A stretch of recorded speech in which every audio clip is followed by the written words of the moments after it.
Let me start by saying that I feel like this game doesn't really suit Rumination format all that well. I think this is a game better suited to something like a lore run. There's too many little details to showcase, and too many little different branches that things can take. There's a lot of choice in this game, in a good way, but it also means this game has a lot of replay value, which is a damn shame because the game is so huge that replaying it is unlikely. In fact, I'd be surprised if I ever have time to replay this game.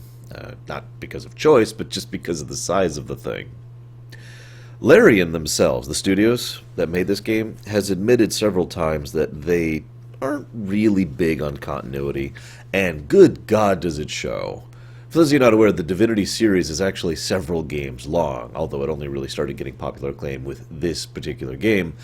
They've been doing stuff for a while. I've actually covered one of their games before as Rumination, Dragon Knight specifically. And that game has basically no real connection to this one. And even the first Divinity Original Sin basically has no real connection to this one. This game is actually before, I believe, Divinity 2, and you'd think, well, hey, this sets up events of that game, right? Except it kind of doesn't.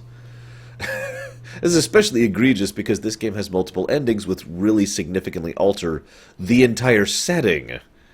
So, that's fun. It's also kind of frustrating. So my point being, I'm going to be kind of ignoring the other games in the franchise when it comes to trying to discuss the lore of this one because they don't really coincide. Okay, let's just get that out of the way.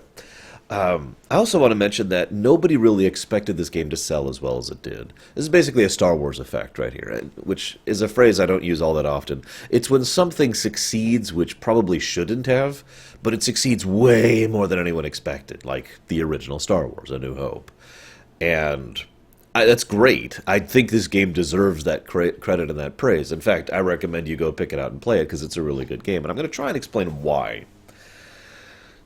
This is a modern take on a classical foundation, something that's been gaining a lot of traction in the last several years in game design. What I mean by that, some developers, especially in the last 10 years, seem to think that all they had to do was make an older game, a game in the style of games made in the 90s, and then win. But some of the better examples of this are when they take the same concepts as all those older games, but with the advantages of time and gaming development philosophy and new mechanics and new technology, they just do it better. Same core concept, but much more modern in its execution. And those are the kind of games that really tend to work for me. There's several examples of this. Probably the most obvious one for me would be Shovel Knight, but there are several other examples. I'm sure you guys can come up with some as well. This one definitely qualifies for me. I want to discuss really quick, though, why this game works for me and several others don't. Because one of the questions that was posited is, and this is actually a direct question that was asked as far as this Rumination request, paraphrasing so lore, you don't really care for playing the old Fallouts, and you don't really enjoy playing Pillars of Eternity or Tyranny or Baldur's Gate or anything like that. So why do you enjoy the DOS series so much, Divinity Original Sin series so much? And it's actually kind of hard to explain. So, for those of you not aware, the functionality of the game is turn-based, AP-based, similar to Shadowrun and other couple of games I have already covered. I'm not sure when they're going live relative to this video. And the idea is, okay, it's your turn in the order of list. You have X amount of AP to take actions. This includes movement. And once you have done so, it moves down to the next turn in the list. Now, that's a fairly basic system. That's not what makes me enjoy this game so much. Well, it's something I've been talking about a lot lately. Seriously, this just keeps coming up. In fact, this even started creeping into my Star Trek videos on Mondays and Tuesdays. An idea by itself is just an idea. I have argued for years, and my opinion on this has been codified this year, or strengthened this year, that there's no such thing as a good game mechanic. There is a good implementation of a game mechanic. But there's no such thing as, if you do this in your game, it's an automatic win. It's if a turn-based game, if it's a real-time strategy game, if it's a Metroidvania, if it has a New Game Plus, if it uses leveling systems. These kind of mechanics can be good things, but you have to design the game around that mechanic and design it in a way so that it's executed well. And that's what DOS and DOS 2 do for me. And I mentioned the first game as well. I've played through the first game about 1.5 times because of restarts with a friend of mine. And all I'm going to say about Divinity Original Sin 1 is that it was a very fun game that had a very boring story. Not an actively bad story, but there wasn't really much there. It was just kind of like, well, and here's our next boss. Right, and here's our next dungeon. Oh, and you're the bad guy because you're leading me on. Oh, you're secretly not the bad guy. Okay. Oh, and there's a dragon. Right? It was just kind of there. And I have to admit also the relentless attempts at humor in the first game also kind of get a little bit old after a while. But the gameplay, I really enjoyed. Now take everything about that and then magnify it by 11 and you've basically got this game. Because we've got the turn-based AP thing, we have many, many, many different spells, abilities, and things that you can do, some of which are plot-based, some of which are class-based, or actually there's really no classes in this game, some of which are skill-based. You can go buy spells, you can learn new abilities, there are certain quest interactions you can do to gain new functionality, and all of this gives you lots and lots of options in combat. And that's just at the start. If the entire game, if that's all there was, that wouldn't make it good, because you could have a blank sheet of paper with a tile grid on it and have that, and that wouldn't be enjoyable. But the terrain matters. The terrain is a significant part of the combat and the interactions, and there's tiers, and there's climbing, and there's thorns, and there's bush, and there's fire, and there's stuff that can be on the ground. I don't know. This isn't really terrain, but it's basically a status effect for the terrain, which I know sounds weird, but you can have fire on the ground, or oil, or death fog, or poison, or all sorts of stuff like that. Lava, of course, which will just instantly kill you. And that will matter, and you can affect that stuff. You can get rid of fire. You can add a wet effect. You can remove poison. You can explode poison. All sorts of stuff like that gives you the option to change the status effects of the terrain. And then on top of that, you have actual interactables that you can do stuff with, which are littered here and there, and have been clearly designed to be something you're supposed to do in the region you're in, like a ballista or barrels that you can throw at someone, or knocking over a statue or whatever. And that is in addition to the number of the ability to literally pick up things, which will enable you to break things or add status effects or change terrain, and then use them later on. One of the most obvious and amusing things that lots of people tend to mention is the fact that you can just pick up a barrel of death fog very early in the game and use that very strategically, and in so doing kill things very quickly, because death fog is death fog. It's hard to understate how many options you have in combat. The number of methods by which you can make your way through any given encounter are huge. And this is important, the game doesn't make the mistake a lot of other games I know have. Now, I still to this day have never gotten a chance to sit down and play Wasteland 2, the Director's Edition, which supposedly fixed several of my issues with Wasteland 2. But Wasteland 2 had the problem of way too much padding because of way too much trash. Each fight, each encounter was an interesting, engaging encounter, but there were so many of them that it got dull. This game tends to, I shouldn't say tends to, in my experience, completely avoids that. There are certainly random encounters in the overworld, but they're almost non-existent. Almost every encounter you run into is something that's specifically designed, manually crafted, and spread out in a sufficient way that you don't spend a huge amount of time in combat. So it never gets old, in other words. And that's another aspect of executing the mechanic properly. So basically, it hits every nail on the head, is what I'm trying to say. It also, of course, the character customization is great. You can, of course, change your race, your appearance, your skills, your talents, and your tags, which is probably one of my favorite aspects of the game. Now, tags are mostly lore, story, role-playing stuff, like the villain tag. But tags are basically ways the game itself uses in order to mark and track who and what you are and who and what you've done. And it's just a way for you to see that. Examples of tags include your race, your gender, what kind of events you've done, or how you concluded quests. It's an easy and simple way for you to be aware of what you are and what you've done, and for the game to be able to acknowledge that and change things accordingly.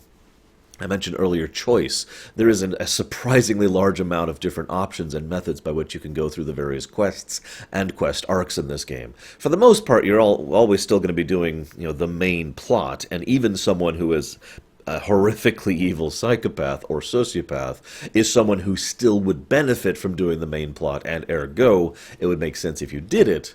But you are allowed to choose that. You are not restricted to being a good guy, a bad guy, or anything in between. There is a huge amount of options for role-playing, kind of similar to another game I praised many times, Dragon Age Origins. If it's not obvious from all of my praise... Oh, I'm sorry, actually, hang on. One more thing you can customize is your origin. They have these different origins set up. Let's see. Red Prince, Losa, Beast, Sabille, Afon, and Fane. And you can choose from one of those for your own character. Or, like, you can basically make a custom character and choose an origin. Or you can choose one of the pre-existing characters. Or you can choose a pre-existing character and customize them. And if you get any of the pre-existing characters as party members, you can customize them again. In fact, it's one of the first things you have in dialogue as you're recruiting them. I'm used to being a rogue, but you can do such and such with me, right? And that's good, and I love that. I love the fact that they managed to weave in backstory to customizable characters, which not many games actually pull that off. If it's not obvious, I really, really like this game. This game is actually a challenge, in my opinion, for one of my favorite Western RPGs of all time, right up there with Oblivion and Dragon Age Origins. I'm not sure I could come up with another serious contender, at least at the absolute upper tier. I mean, obviously there's plenty of Western RPGs that I really enjoy, Planescape Torment, Neverwinter Nights with the expansions, etc. But, whew, this is some awesome stuff. There's got to be some flaws with the game, right? Well, yes. The endings kind of suck. I've looked up all of the endings, and all of them aren't really that interesting, but more to the point, all of them are very threadbare. So you choose what you're going to do, and then you have the final battle thing, and then there's a few lines of dialogue, and then a bit of narration, and then it's done. It feels like they were like, all right, let's just get this over with. And again, remember, these people, Larian Studios, did not really expect this to be some big mega-selling hit that it was. There's actually this great interview, which if you ever have time, I recommend you look into, where they're like, so, yeah, we expected to have, like, such and such number of sales total, and they had exceeded that by over half and again when that interview was being said, which was not that long after the game came out. It sold very well. I really hope they continue with this and do something good with this in the future. Especially with Malady. I mean, you can't tell me Malady isn't just expansion material or, sequel material, right? I mean, come on. Anyways, let's talk about some characters really quick. So I'm going to talk about the origin characters in brief here. For anybody curious, the party I ended up going with was Sabille, Red Prince, Fane, and Beast. Those was my four. I have to admit I was a little torn because I did like Losa, but I didn't like Ifan. Not really. Like Ifan, I'll talk about him first because he is by far the most typical character of this bunch. And I know this is 2017 when this game came out, and every character type has been done, right? There's nothing new under the sun, and I am a firm believer in the idea that you don't have to be new in order to be interesting because there is no such thing as new. So I'm with it. But Ifan is a little bit too typical for me. In fact, the thing I kept thinking when I was looking into him and researching him is, well, this is just Cecil. Right? I mean, he was the noble warrior who worked for Lucian and then was tricked into accidentally setting off this death fog bomb and killing the elves, and holy crap, and I've lost all faith in myself. I must join another order. And the only difference between him and Cecil, I shouldn't say the only difference. The major difference is because that he decides to become an assassin rather than Cecil, who became a paladin, but you get the point. He's just... I didn't find a lot to say about him. I didn't find a lot interesting about him, except for the fact that he is probably one of the best characters to shine an insight into the true nature of the, let's call it the interaction with the deities in this setting. I don't know what proper phrase to use that. We'll talk more about that later, but he is probably one of the better characters to help you understand and learn more about what the hell's actually going on in this game. Which I suppose brings me to Fane. Now, I'd like to say Fane for last, because he was probably one of the most interesting characters for me, and of course was written by Avalon, so of course he was. But I do also have to admit that Fane is very Avalon. Like, he's so typically an Avalon character. He's the fish out of water. In fact, he's actually legitimately enjoyable. He made me laugh many times how much he would find things just, oh my god, this is... Well, he's so completely unaware of how the world works, and he just can't possibly envision any level... I'm saying this wrong. He was cute, okay? I'm going to stop dancing around it. He was really cute in how much he found small little joys in his studies. And that makes sense to me because Fane is someone who, to me, doesn't really have a strong sense of, let's call it empathy. He's not, in fact, it could be argued that Fane is actually a sociopath, a high-functioning sociopath, or whatever you want to call that. Someone who really just does not get or care about others. His interactions with his daughter are examples of that enough. But he does care very much about information and concepts, new things, new ideas. There's a reason he was a researcher, and there's a reason the whole veil void thing was something he was pursuing.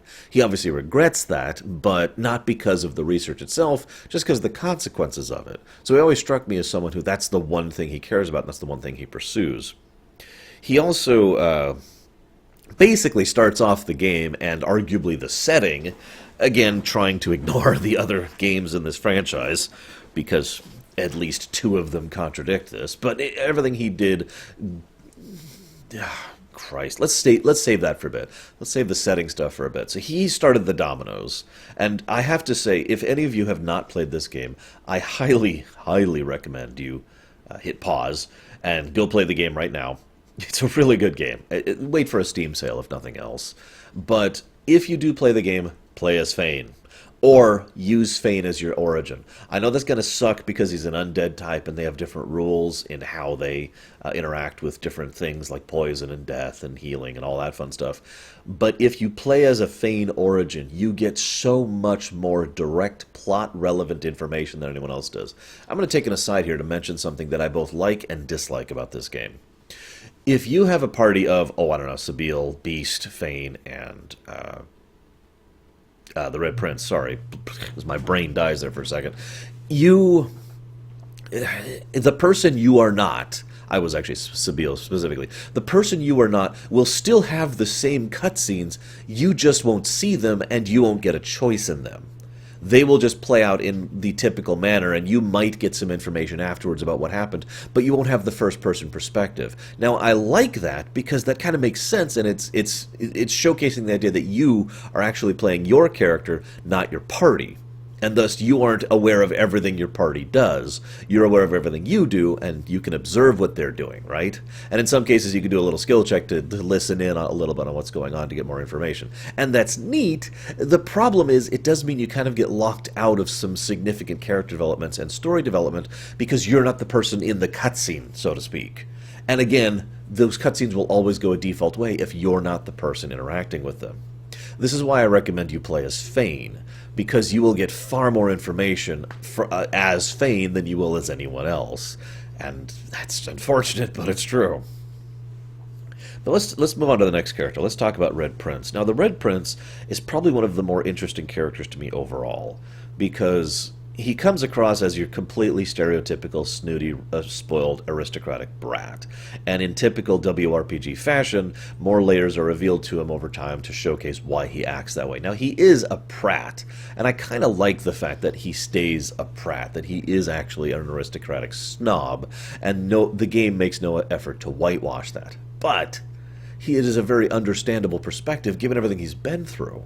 The exile is certainly a part of that. But the whole reason he became exiled was because he was simply lonely and lacking in challenge. And I think those two things best define his character arc in a nutshell. He wants very much to have friends, to have comrades who are equals, who are people he can respect, who are people he legitimately enjoys being around and enjoy him being around him.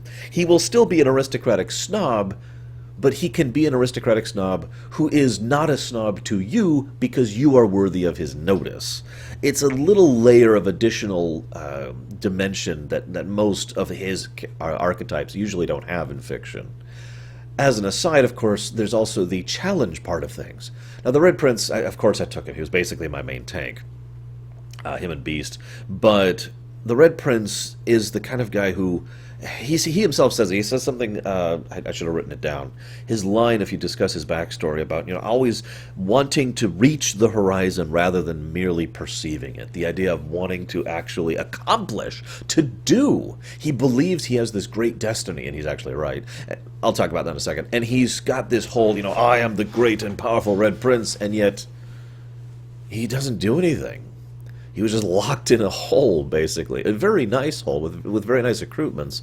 But he wanted to accomplish, again, because of that ego I mentioned earlier. It keeps going back to that aristocratic snob thing. But he wanted to prove that he was that. He wanted to show that he was worthy of all this praise that he heaps upon himself. It's a nice little take on the character. But I want to talk about Sada. Which I don't know if I'm pronouncing that right. It's been a long time since I've actually done his character quest, and I've been working on Star Trek stuff all over the place, so forgive me if I'm mispronouncing it, but it's the other lizard. It's the other one who they are destined to get together. Now, given the way this setting works, within this game, of course, ignoring the other games, there is obviously this whole implication of destiny and fate, and yet one of the things I can't help but notice is that in every single case where there is some great destiny or some great fate, you, the player, have the option to say screw destiny and not have it conclude. Every single time. We'll be talking about that again when we get to Sabine. So I suppose what I'm trying to say is that I don't believe there actually is some great destiny between him and Sada. What I actually think happened, and this is just my opinion, and I admit I'm a little biased in thinking this because I like this idea, is I think what happened was a mathematical improbability. Something that by totally random, completely unlikely chance, two lizards were both born who happened to be, let's call it connected, because there is an actual connection between thought, soul, and source within this setting. And to put it into such terms, their frequency was exactly matched, right? And as a consequence, they start having these dreams with each other, and they start thinking about each other, and they start building up this whole thing. Oh my God, and it's this great destiny. And I mention this because I don't actually think they're going to bring back the dragons. I don't think that's actually where this is going. That's just my opinion. And I know that's kind of contradicted by a few things. But I like the idea more that these two people are going to start maybe their own little subspecies, but not really bringing back the dragons the way they used to be. Because then we have to start talking about Dragon Knight and the way the dragons used to be in this setting where they were really, really, really high-tier things. Which actually, this is a great segue into Losa. Which I hope I'm pronouncing correctly, because she herself kind of varies on how she pronounces it. Losa's interesting. So Losa is someone who happens to be a natural medium. Lots and lots of spirits or elemental creatures or whatever have the ability to just speak through her. Now, again, mathematical improbability is basically the reason for why she is this. She just happens to be born with what is effectively a defect in her nature, which allows her to be a natural channel for things that are not of the tangible realm, right? Thing is, demons in this setting are ridiculously high tier. Now, there's of course a tiered system to this, but the high tier demons are on the continent-moving level of power. And this is actually something that I hate to keep referencing Dragon Knight, but is actually mentioned back in Dragon Knight. Spoilers alert, really quick. Spoilers for Dragon Knight. Spoilers. The big airship that is pretty much the main method by which you are able to accomplish your war back in Dragon Knight is powered by a demon. Just one. And he has the ability to make things a whole lot better or a whole lot worse, depending on how you go through that campaign. Anyways, getting back to the present. So the Doctor, or Adramalik, if you prefer, is properly emphasized as being someone who is very, very high tier. Now, there are lesser demons like the Succubus and the Red Dragon story. Listen to me. But I like that idea that there's not that many real demons, the really big high tier stuff. They're basically demon princes, to use an example from another setting, like Faerun. But the Doctor is very terrifying, very high tier, and he's actually playing to win. His entire goal is basically to try and use Losa as a method in order to get to the divine power, in order to become one of the new divines, which would be a really bad thing for everyone involved. My only regret with all of this, I mean, you can go after the Doctor, and you have to do things pretty specifically in order to get a good outcome out of all that, but the only thing I regret is that Losa herself is just not that interesting of a character to talk about outside of the presence of the Doctor, outside of Adramalik, because she's just she's someone who has to deal with a really unpleasant and horrible thing. She has had this, let's call it what it is, crippled status for all of her life. It's not a physical ailment, it is a mental ailment, and this has been a problem she's had to deal with, and her method of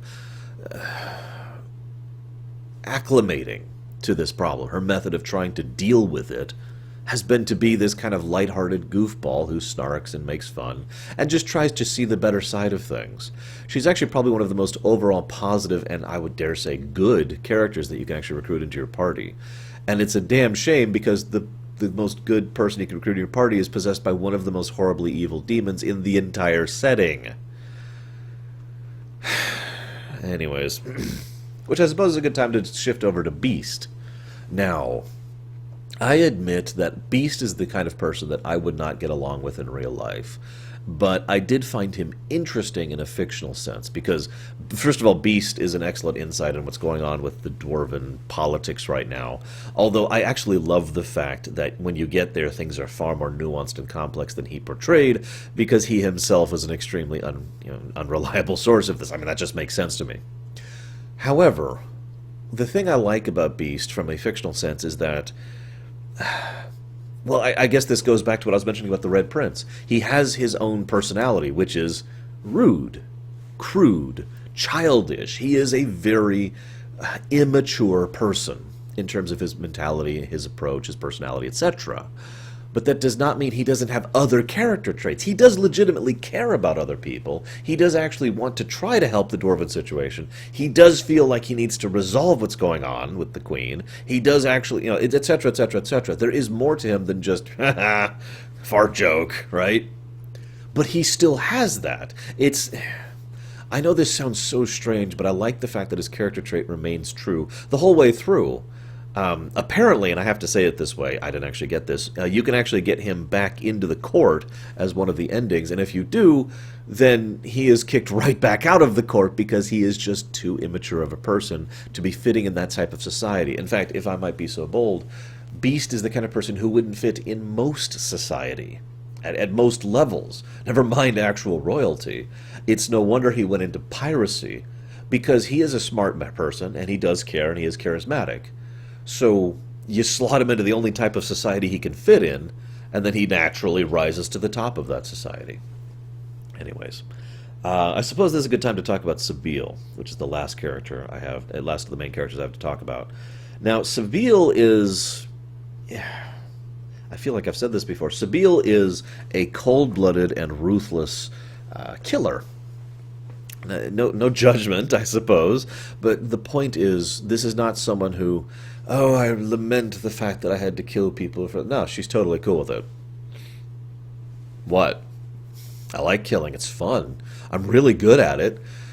This is a very dark setting if you really sit back and think about it. But she has a really big thing about being forced to do anything, up to and including the actual elements of slavery. Now that makes sense, since she herself was a slave for so long, and that is pretty much her entire character arc, is dealing with that particular mark and problem. But I mention that because of the Mother Tree. Now, the Mother Tree is a very interesting side quest to me, because it is a great example of a side quest that is indicative of the storytelling style of Divinity Original Sin 2. If you just walk into it and don't go do side quests, and don't do your research, and don't read the side novels, and don't talk to NPCs, you can just do it face value. There's this Mother Tree. The Mother Tree is one of the core elements of the Elven society, and you are destined to become the next Mother Tree as Sabine. Sabine is destined to become the next Mother Tree, and so she can accept this and become her roots, or she can reject this. And it's all straight and on the face.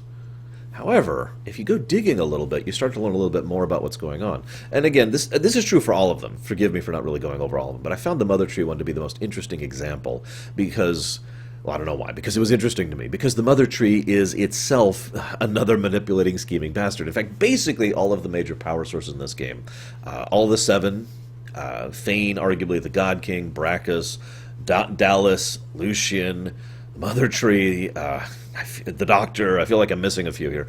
Every single one of these characters is all after the same thing. They all want the divinity. They all want the power of the source and what that actually means for their own purposes and ends. But I mention that because that makes the Mother Tree neither good nor bad. It just makes her another player on the board. And that, in my opinion, changes the dynamic significantly because the whole time you're talking with the Mother Tree, she portrays this as if I am the Mother Tree and this is destiny and fate, as if there's some grand scheme at point, if there's some cosmic plan. But there isn't. As I said before, there really is no destiny. There really is no fate in this game or in this setting. Just higher beings who want you to think that, so you will do what they want. And so the Mother Tree just wants this divinity thing and is trying to use Sabine to get to that. So saying no to the Mother Tree and screwing the thing over makes perfect sense when you're aware of all the consequences. Now you have to kill some elves for that, but whatever. That's their fault. They attacked us. But see, the other interesting thing, of course, is even if you don't know the backstory and side story, it is still logical in character for Sabine to say no to the tree because the tree, even on the surface level, is still another form of slavery. Because slavery is the wrong word, of being forced to do something. Because that's what destiny means, isn't it? Being forced to do something.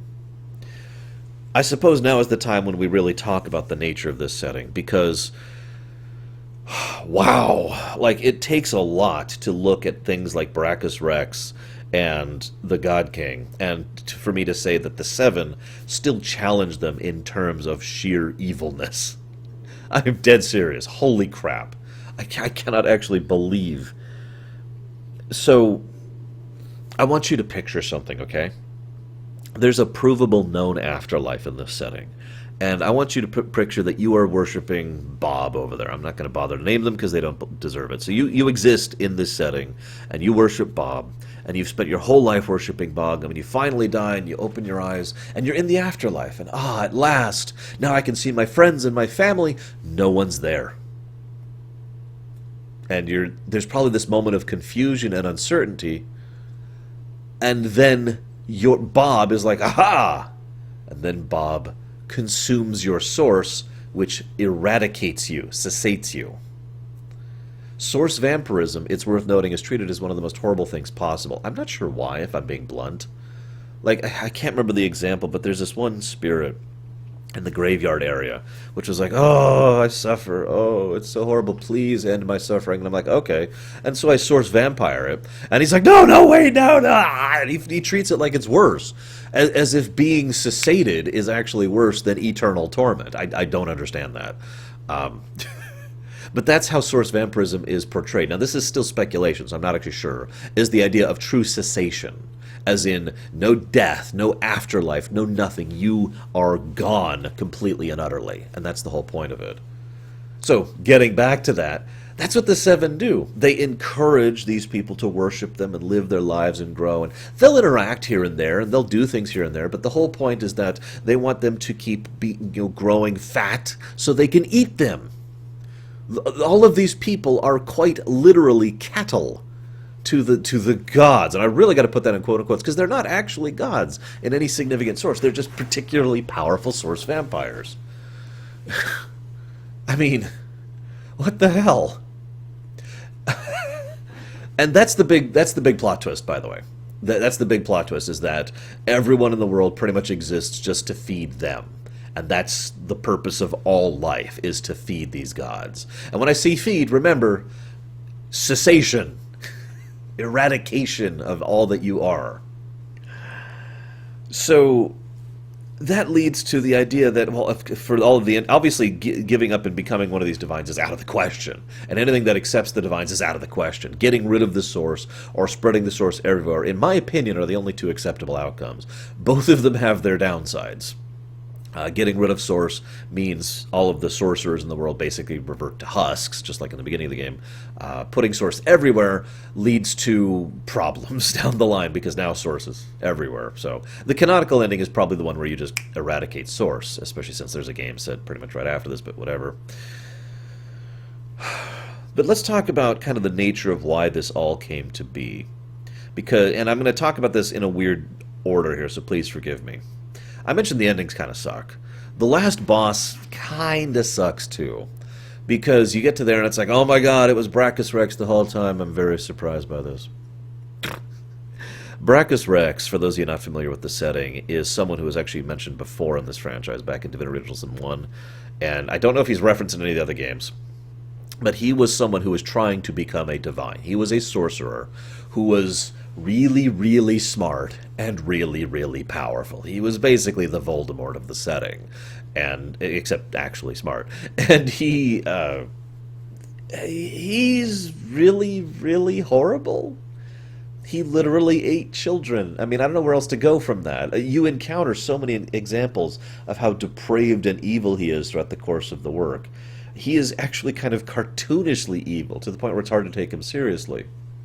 But getting back to my point, his overall goal is, of course, divinity. He wants to ascend and become the new divine, the singular new divine. Now, that's actually relevant, because Brachus is a failed divine. He actually did not succeed at his quest to become a divine. Now, Lucian, he succeeded, but he also is kind of on his way out the door, so to speak. He is no longer really an acceptable divine option, especially given how he's portrayed in this game, which is actually a retcon, but let's just not even get into that. And you, the main character, are someone who is going to be the divine.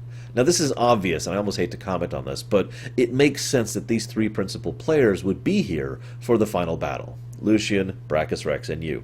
The one weird exception is the Kraken. Now, the Kraken kind of fits too, if we consider the God King in all of this, because the God King is the Void Divine. Thus, we have the quadrology, the four corners of this encounter and the final battle, all kind of make sense if you line it up in that manner. The only thing is, why are we fighting the Kraken? Like, I get that it was the thing at the beginning with the ship, but why are we fighting the Kraken? Like, why is that the representative of the Void? That actually kind of irritates me. Like, I would have much rather fought the God King himself, or something a little more Avatar-ish of him that isn't a Kraken. I get that the Kraken is his avatar. I get that. I understand. But let's talk about what I meant about the Void God King. So, as is the nature here, there's the Void and then there's the Source. Now, based on evidence, we could speculate that Source actually existed before Fane's research and discovery. However, what Fane did was puncture a hole in the veil, which led to an overwhelming amount of Source, far more than there was before, and the Void. Now, the Eternals, which was Fane's people, they ended up, and they're locked away into the Void, and they lose their ownership and rule over the lands. Okay, I'm with that so far. And then the Seven get a hold of the Source, and they basically, to put this into simple terms, each one of them takes 1/7 of the Source. Okay? So each one of them, this is why I mentioned earlier that calling them gods is kind of not an accurate description, because each one of them was a person who was a sorcerer who became a very high powerful Source vampire by divvying up an actual portion of the whole ownership of Source.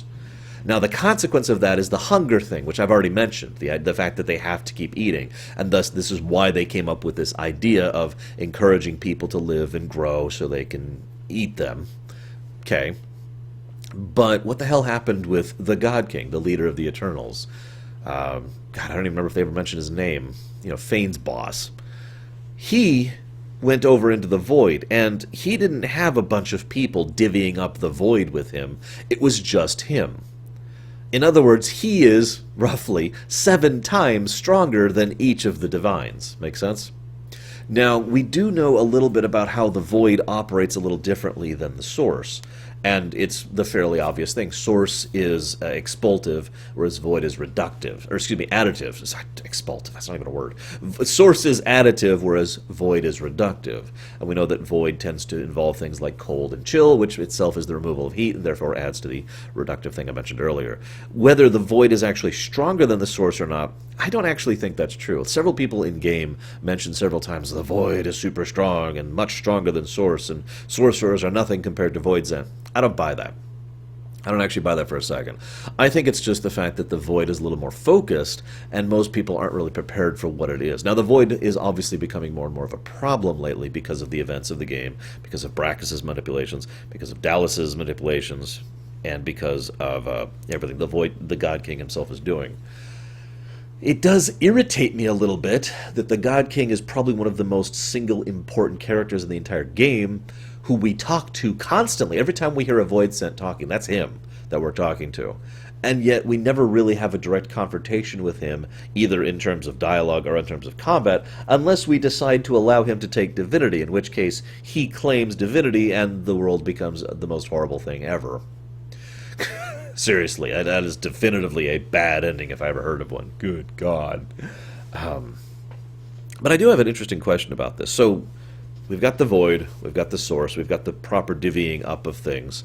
It does, as a quick aside, it amuses the hell out of me that the Seven can't properly unify against him, because it is my theory that if the Seven were to properly unify, they could actually beat the God King, or at least match him. Maybe that's what they've been doing up until now? I don't know. But anyways... So, do you think the Eternals were always this bad?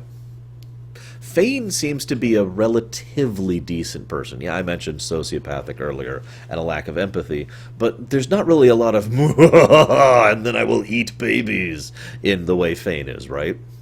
But the God King and the way he talks, he's really, really evil. And don't forget Fane's daughter, who wasn't in the Void, is also pretty evil. That's Dallas, if I didn't make that clear earlier.